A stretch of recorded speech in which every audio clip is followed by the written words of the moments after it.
RC16 ఎప్పుడైతే మన mega power star global star Ram Charan గారు అలాగే బుచ్చిబాబు గారు కలిసి సినిమా చేస్తున్నారు అని అనౌన్స్ చేయగానే ఈ సినిమా మీద అయితే నిజం చెప్పాలంటే నెంబర్ 1 పాజిటివ్ బజ్ అయితే క్రియేట్ అయింది.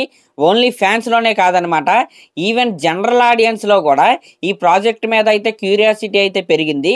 దీనికి వన్ ఆఫ్ ద రీజన్ ఏంటయ్యా అంటే రంగస్థలం కాంబినేషన్. అఫ్ కోర్స్ బుచ్చిబాబు గారు రంగస్థలం సినిమాకి అసిస్టెంట్ డైరెక్టర్గా అయితే పనిచేయచ్చేమో కానీ సుకుమార్ గారికి రైట్ హ్యాండ్ లాగా అయితే చెప్పుకోవచ్చు మన బుచ్చిబాబు గారిని. ఆయన ఆల్రెడీ ఆయన మొదటి సినిమా అయిన ఉప్పునా సినిమాతో ఎలాంటి సెన్సేషన్ క్రియేట్ చేశాడో మనం అయితే ప్రత్యేకంగా చెప్పుకోవాల్సిన అవసరం అయితే లేదు. ఆయన ఆల్రెడీ ఒక డైరెక్టర్గా అయితే ప్రూవ్ చేసుకున్నాడు. మళ్ళీ ఇప్పుడు RC16తో తన పెన్నుకున్న పవర్ ఏంటో చూపించబోతున్నాడు. రంగస్థలం సినిమా లాగానే ఈ RC16 సినిమా కూడా ఒక రూటెడ్ విలేజ్ స్టోరీ అనమాట. రాన్ రస్టిక్కి ఎగ్జాంపుల్ లాగా అయితే ఈ సినిమా అయితే ఉండబోతుంది. దీంట్లో మన రామ్ చరణ్ గారి క్యారెక్టరైజేషన్ అయితే చాలా హైలైట్గా అయితే ఉండబోతుందంట. అయితే ఈ సినిమా గురించి లేటెస్ట్గా వస్తున్న బజ్ ఏంటయ్యా అంటే RC16 ఫస్ట్ లుక్ అయితే మార్చి 27న అయితే రిలీజ్ అవుతుంది. ఇదైతే ఫిక్స్ అయిపోండి, దీంట్లో ఎటువంటి డౌట్ అయితే లేదు. అయితే ఈ సినిమా అక్టోబర్లో రిలీజ్ అయ్యిద్ది అనే బజ్ అయితే తెగ సర్క్యులేట్ అవుతుంది. దాన్ని అయితే 100కి 100% అయితే నమ్మకండి. వస్తే మంచిదే, తొందరగానే రావాలి. ఇప్పుడు గేమ్ చేంజర్ సినిమా తర్వాత ఎక్కువ టైం అయితే తీసుకోకూడదు. RC16 సినిమా అయితే చాలా తొందరగానే రావాలి. షూటింగ్ కూడా దాని ప్రకారమే, ప్లానింగ్ ప్రకారమే జరుగుతుంది. అయితే అక్టోబర్లో వస్తుందా అనేది మనకి మార్చి 27న అయితే మనకు క్లారిటీ అయితే వచ్చేది.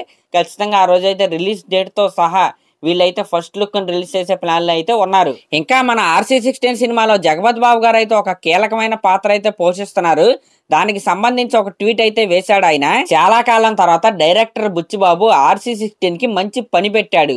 ఈ సినిమాలో ఆయన గెటప్ చూసిన తర్వాత ఆయనకైతే చాలా తృప్తిగా అనిపించిందని ఆయన అయితే ట్వీట్ అయితే వేశాడు. ఇంకా ఈ సినిమాలో జగపతి బాబు గారే కాకుండా మన కన్నడ సూపర్ స్టార్ అయిన శివరాజ్ కుమార్ గారు అయితే ఒక కీలక పాత్రను అయితే చేస్తున్నాడు ఆయన. ఇంకా మన దివ్యానంద్ మన మొన్నాబాయ్ క్యారెక్టర్ వేసాడు కదా మీర్జాపూర్లో, ఆయన కూడా ఒక కీలక పాత్రను అయితే పోషిస్తున్నాడు. ఇంకా మన జాన్వీ కపూర్. ఇంకా మెయిన్గా మాట్లాడుకోవాల్సిన విషయం ఏంటయ్యా అంటే AR రెహమాన్ గారు ఆల్రెడీ ఈ సినిమాలో ఉన్న 3 సాంగ్స్ని అయితే కంపోజింగ్ కూడా పూర్తి అయితే చేసేసాడు. నిజంగా ఆ సాంగ్స్ అయితే చాలా అంటే చాలా బాగా వచ్చినాయి అంట. నేనైతే AR రెహమాన్ గారు సాంగ్స్ అసలు ఎలా ఇచ్చాడా మన రామ్ చరణ్ గారికి అనేది దాని గురించి అయితే నేనైతే చాలా బాగా వెయిట్ చేస్తున్నా. ఇంకా ఈ సినిమా గురించి మనం మాట్లాడుకోవాల్సింది ఏంటయ్యా అంటే ఈ సినిమాకి ప్రొడ్యూసర్లో మైత్రి మూవీ మేకర్స్ వాళ్ళు అనమాట. ఖచ్చితంగా ఈ RC16 కాదు, నెక్స్ట్ వచ్చే RC17కి కూడా వాళ్ళే ప్రొడ్యూసర్లు. RC16కి అయితే వృద్ధి సినిమాస్ అలాగే మైత్రి మూవీ మేకర్స్ అయితే కాంబినేషన్లో అయితే ఈ సినిమా అయితే వస్తుంది. కాబట్టి ఈ సినిమాల యొక్క ప్రమోషన్ల విషయంలో ఫ్యాన్స్ అయితే ఎటువంటి కంగారు అయితే పడాల్సిన అవసరం అయితే లేదు. నెక్స్ట్ లెవెల్ ప్రమోషన్ అయితే వీళ్ళైతే ప్లాన్ చేస్తారు. మనం ఆల్రెడీ చూసాం అంతకుముందు వాళ్ళ సినిమాలతో. సరే మరి లాస్ట్లో నా ఛానల్ కనుక మీరు ఫస్ట్ టైం చూస్తున్నట్టయితే సబ్స్క్రైబ్ చేసుకుని అలాగే ఒక కామెంట్ అయితే చేయండి. Thank you.